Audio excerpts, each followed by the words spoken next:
कांदा उत्पादक आता आक्रमक झालेले पाहायला मिळत आहेत। केंद्रीय गृहमंत्री अमित शहा यांचा दौरा आहे नाशिकमध्ये, मात्र या ठिकाणी कांदा उत्पादक आता आक्रमक झालेले पाहायला मिळत आहेत। आयात थांबवा नाहीतर मंत्र्यांच्या गाड्यांवर कांदा फेकू असा इशारा आता कांदा उत्पादक यांच्याकडून देण्यात येतोय।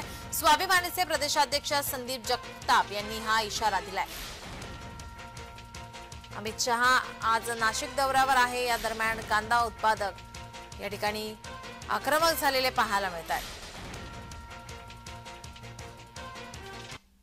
विधानसभेच्या निवडणुकीच्या तोंडावर तरी कांदा उत्पादक शेतकऱ्यांचा रोष हे सरकार अंगावर घेणार नाही असं वाटत होतं, परंतु सुंब जाळाला पण पीळ मात्र तसाच आहे, अशी परिस्थिती या सरकारची आहे।